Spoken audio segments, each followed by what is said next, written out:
চট্টগ্রামের চাকতাই খালে সাঁতার কাটতে গিয়ে নিখোঁজ শিশুদের মধ্যে একজনের মরদেহ উদ্ধার করা হয়েছে, তবে তাৎক্ষণিক তার পরিচয় নিশ্চিত হওয়া যায়নি। ফায়ার সার্ভিসের উপসহকারী পরিচালক মোহাম্মদ আবদুল্লাহ জানান, আজ ভোর থেকে তারা দ্বিতীয় দফায় উদ্ধার কাজ শুরু করেন। সকাল 6টায় এক শিশুর মরদেহ উদ্ধার করা হয়। এর আগে স্থানীয়রা জানিয়েছেন, মঙ্গলবার বিকেলে গোসলে নেমে নিখোঁজ হয় রাসেল ও তানভীর নামের দুই শিশু। ফায়ার সার্ভিসের দুটি ইউনিট ও 5 জনের ডুবুরি দল শিশুদের উদ্ধারে 3 ঘন্টা অভিযান চালায়। 6টার 5 মিনিটে আমরা জনতা কর্তৃক মেসেজ পাওয়ার পরে আমরা কন্ট্রোলের সাথে যোগাযোগ করে তাৎক্ষণিক আমরা ঘটনাস্থলে যাই। গিয়ে আমরা ভাসমান অবস্থায় শিশু বাচ্চাটি দেখতে পাই। তো আমরা আমাদের লোকবল নিয়ে আমরা লাশটি উদ্ধার করি। আশেপাশে যারা আছে অনেকক্ষণ ওয়েট করছে যে কোনো পরিচিত কোনো শনাক্ত করা যায় কিনা, অদ্যাবধি শনাক্ত করা যায় নাই। দুইটা বাচ্চা এরকম একটা বলছে, আমরা ওইখানে যাচাই বাছাই করতেছি যাচ্ছি। আর বর্তমানে এটার লাশের সুরতাল করছি, পোস্টমর্টমের জন্য চট্টগ্রাম মেডিকেল পাঠাচ্ছি। দর্শক, এই বিষয়ে আরো তথ্য জানাতে সহকর্মী প্রণবেশ চক্রবর্তী যুক্ত হচ্ছেন আমাদের সাথে। প্রণবেশ, আমরা জানি দুটি শিশু নিখোঁজ হয়েছিলেন।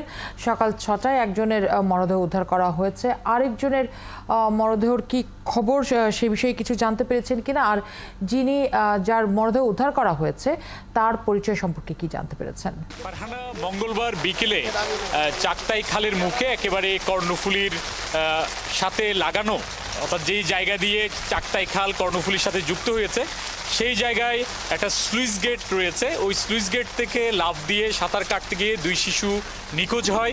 পরবর্তীতে স্থানীয়রা ফায়ার সার্ভিসে খবর দিলে ফায়ার সার্ভিসের দুটি টিম পরবর্তীতে ডুবুরি টিম সহ তারা সার্চ অভিযান শুরু করে এবং গতকাল রাত 8টা পর্যন্ত তারা তাদের রেস্কিউ অভিযান চালিয়েছে, কিন্তু সে সময় কোনো লাশ বা মৃতদেহ উদ্ধার হয়নি। কিন্তু আজকে সকাল 6টার দিকে এটি প্রায় আরও 8 কিলোমিটার দূরে রাজাখালী খাল, আমি এখন যেখানে আছি এইখানে এই মৃতদেহটি ভাসতে দেখে এলাকাবাসী এত প্রায় 8 কিলোমিটার ভেতরে চলে আসছে। পরবর্তীতে তারা যখন ফায়ার সার্ভিসে খবর দেয়, ফায়ার সার্ভিস এখানে খুব পাশেই লামাবাজার ফায়ার সার্ভিস রয়েছে, সেখান থেকে কর্মকর্তা এবং ফায়ার সার্ভিসের কর্মীরা এসে এই মৃতদেহটি উদ্ধার করে। প্রায় 10 বছর মতো বয়স তার মৃতদেহ উদ্ধার করার পর সেটি পুলিশের কাছে হস্তান্তর করা হয়। পুলিশ এসে মৃতদেহটি চট্টগ্রাম মেডিকেল কলেজ হাসপাতালে পাঠিয়ে দিয়েছে। এখনো পর্যন্ত লাশ শনাক্ত হয়নি এবং এখনো যা কোনো অভিভাবক কিংবা আত্মীয় স্বজন কেউ এসে দাবি করেনি যে তাদের সন্তান কিংবা তাদের আত্মীয় স্বজন নিখোঁজ রয়েছে। সকাল 6টার ঘটনা, এখন বাজে সকাল 11টা, প্রায় 5 ঘন্টা সময় হয়ে গেছে। ঘটনাস্থল থেকে আপনি বলছেন মাত্র 8 কিলোমিটার দূরে। সেক্ষেত্রে যাদের সন্তান হারিয়েছে তারা কেউ কি আসলে এই খবরটি পাননি? না, যেটি বলছিলাম, গতকাল রাত থেকে আসলে কোনো অভিভাবক তাদের পাওয়া যাচ্ছিল না, কিন্তু একজন পথশিশু যে সাঁতার যারা কাটছিল তাদের আগে থেকেই বন্ধু ছিল, তো তার নাম হচ্ছে আরমান। সে আমাদেরকে জানিয়েছিল এখানে রাসেল এবং তানভীর নামে দুইজন সাঁতার কাটতে নেমেছিল এবং তাদের জামা তার হাতে ছিল। তো সে বলছিল যে এখানে নেমেছে। পরবর্তীতে স্থানীয়ভাবে বাহাদুর বলে একজন, সে প্রত্যক্ষদর্শী এবং সে উদ্ধার করতে নেমেছিল। সে বলছিল যে চাকতাই খালে তখন পানি স্থির ছিল এবং ডুবে যাওয়া বা নিখোঁজ পানিতে যখন ওরা তলিয়ে যাচ্ছিল তখন সে নেমে একজনের হাতও ধরেছিল। পরবর্তীতে কর্ণফুলীর জোয়ারের পানি বেড়ে যাওয়ায়, স্রোত সেখানে বেড়ে যায়, তখন হাত ধরে রাখতে পারেনি, পরে একটি শিশু তলিয়ে যায়। তো পরবর্তীতে ফায়ার সার্ভিস যথারীতি তাদের অভিযান চালায়। এখন আমরা ফায়ার সার্ভিসের যারা কর্মকর্তারা রয়েছে তাদের সাথে কথা বলেছিলাম। তারা যেটা বলছেন, যেহেতু কেউ আত্মীয় স্বজন অভিভাবক খুঁজে পাওয়া যায়নি এবং কেউ দাবিও করেননি, ফলে এই একটি মৃতদেহ উদ্ধারের পর তারা আপাতত অর্থে স্থগিত রেখেছেন এই অভিযানটি। কেউ যদি এসে আবার পুনরায় দাবি করেন সেক্ষেত্রে হয়তো তারা আবার অভিযান চালাবেন। এবং সেক্ষেত্রে প্রবেশ, জানতে চাই যে প্রতি বছর আমরা চট্টগ্রামে এরকম নানা ঘটনার কথা শুনি যে এই ধরনের অরক্ষিত খাল বা নালায় শিশুরা হারিয়ে যাচ্ছে, মানুষের মৃত্যু হচ্ছে। এই ধরনের খাল বা নালা কত রয়েছে চট্টগ্রামে? আমি আপনার প্রশ্নের উত্তরে যাব, তার আগে আমি একটু, যিনি প্রথম এইখানে মৃতদেহটি উদ্ধার বা দেখেছিলেন, তিনি কিভাবে দেখলেন বা কিভাবে অবস্থায় ছিল তাতে একটু ছোট করে জেনে নিতে চাই। আপনি সকালবেলা মৃতদেহটি কিভাবে দেখতে পেয়েছিলেন, পরে আপনারা কি করলেন? সকালবেলা 6টা থেকে 6:10 হবে, আমরা ওদিক থেকে আসতেছি, আসার পথে দেখতেছি জোয়ারের সাথে সাথে বেশি এদিকে আসতেছে, আস্তে আস্তে এদিকে আসতেছে। তো দেখে আমরা সাথে সাথে ফায়ার সার্ভিসকে খবর দিই। তো তারা সাথে সাথে আমাদের সাথে আসে উদ্ধার কাজ করে। কি অবস্থায় ছিল রাস্তা? বাসা অবস্থায় হাতগুলো দেখা যাচ্ছে, আর হইলো আপনার মাথাটা দেখা যাচ্ছে, আর বডিটা দেখা যাচ্ছে না। গায়ে কোনো কাপড় টাপড় ছিল? পরনে একটা কালো ভ্যান ছিল, ওই গায়ে কোনো কাপড় ছিল না। তো শুনছিলেন যারা সকালবেলা যারা স্থানীয়রা এখানে খবর দিয়েছিলেন তাদের কথা, আপনি যেটা জানতে ছিলেন। প্রণবেশ, আমরা নিশ্চয়ই আবার আপনার কাছে ফিরবো। হাতে যেহেতু সময় কম রয়েছে, আমাদের সাথে একজন অতিথিও রয়েছেন, আমরা সেখানে যেতে চাই। দর্শক, যেমনটা বলছিলাম যে অরক্ষিত খাল নালায় এখন ভরে আছে চট্টগ্রাম নগর। প্রতি বছর সেখানে একাধিক ঘটনা ঘটে। ভরা বর্ষা মৌসুমের এখনো অনেক বাকি। কেন দিনের পর দিন চট্টগ্রামের খাল নালা এমনকি ম্যানহোলগুলো ঝুঁকিপূর্ণ থেকে যাচ্ছে, আমরা আরেকটু বুঝতে চাই। আমাদের সাথে যুক্ত রয়েছেন পরিবেশবিদ ও কর্ণফুলী গবেষক অধ্যাপক ডক্টর মোহাম্মদ ইদ্রিস আলী। জনাব ইদ্রিস আলী, আপনাকে স্বাগত জানাচ্ছি। আবারও চট্টগ্রামের নালায় আরও দুটি শিশুর মৃত্যুর খবর আমরা পেলাম। চট্টগ্রামের অরক্ষিত খাল বিল অনেকটা এখন সমর্থক বলা যেতে পারে যে প্রতি বছর এখানে মৃত্যুর ঘটনা ঘটছে এবং তা লাগাতার ঘটছে। মূল সমস্যাটি কোথায়?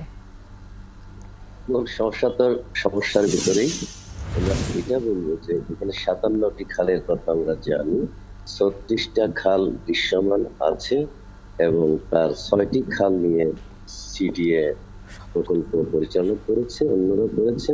খালগুলো পরিষ্কার করার চেষ্টা হয়েছে। এদের উল্লেখযোগ্য খালের একটি হলো চাকদল, একটি হলো রাজাখাল। এই খালগুলোতে পানি পরিচ্ছন্ন নয়, এই খালগুলোর পানি বিষাক্ত, দূষিত, এটাই স্বাভাবিক। এই খালগুলোতে এই পথ শিশুরা কিন্তু নিয়মিতই লাফালাফি করে। এই ক্ষেত্রে আমাদের নিয়ন্ত্রণ জাতীয় কিছু আরোপ করতে হবে এবং সুরক্ষিত করার বিষয়ে ভাবতে হবে। আমাদের খাল নালাগুলো কিন্তু অনেক প্রক্রিয়ার পর খনন হচ্ছে, সেই হচ্ছে, কিন্তু সুরক্ষিত বলতে যেটা বোঝায় সেটার দিকে কিন্তু আমাদের মনোযোগ এখনো নেই।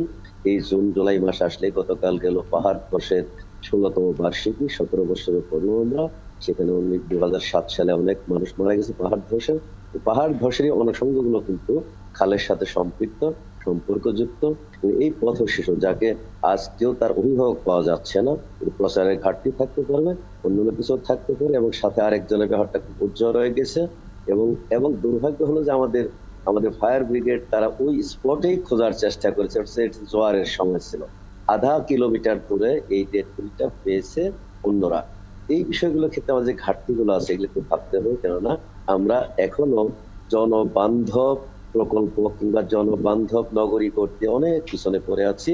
আমাদের প্রশাসক আসছে যাচ্ছে, প্রকল্প হচ্ছে, কিন্তু যে জায়গাগুলো দিয়ে জননিরাপত্তা সৃষ্টি হবে এবং শিশুদের, বস্তিবাসীদের একমাত্র ওই লাফালাফি কিংবা গোসলের জায়গাতে এই খালগুলো, যদিও আমি আবারও বলছি এই খালগুলো পানি অত্যন্ত বিষাক্ত এবং দূষিত পানি, কালো পানি, কিন্তু জোয়ার আসলে তারা কিন্তু এখানে একটি সুযোগ নেওয়ার চেষ্টা করে ছেলেপেলেরা, এবং তার 8 থেকে 10 বছর তার বয়স।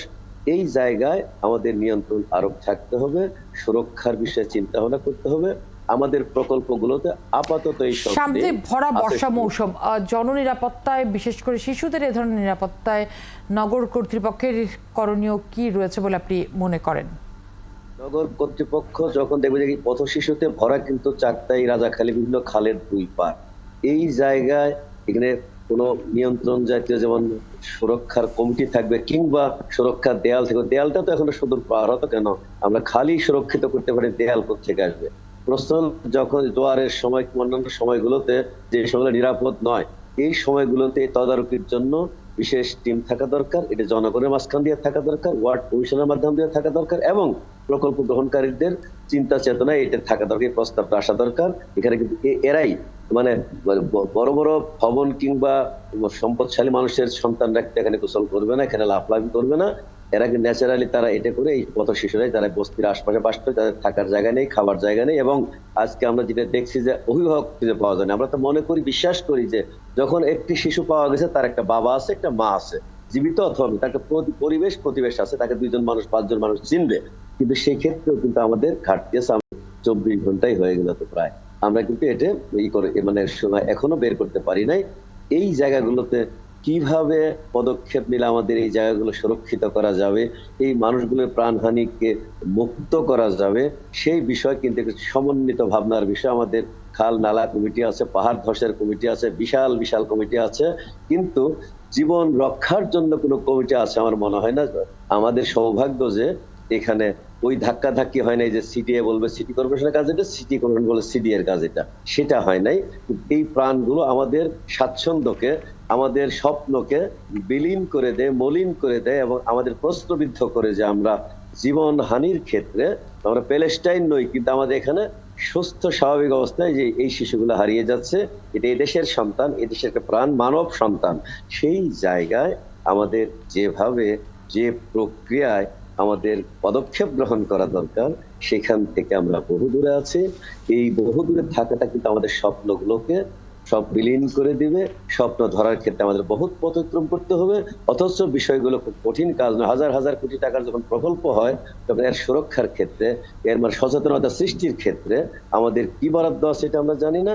সেই বরাদ্দ থেকে কিন্তু জনগণের সম্পৃক্ততার মাধ্যম দিয়ে এই বিষয়গুলোকে অ্যাড্রেস করা উচিত এবং এই বিষয়গুলোকে সুরক্ষিত করে। আজকে 1-2 জন মারা গিয়েছে, এই গোসল কিন্তু বন্ধ হবে, লাফালাফি কিন্তু বন্ধ হবে না। আপনাকে অনেক ধন্যবাদ জনাব মোহাম্মদ ইদ্রিস আলী। দর্শক, আমাদের সাথে যুক্ত ছিলেন পরিবেশবিদ, কর্ণফুলী গবেষক অধ্যাপক ডক্টর মোহাম্মদ ইদ্রিস আলী।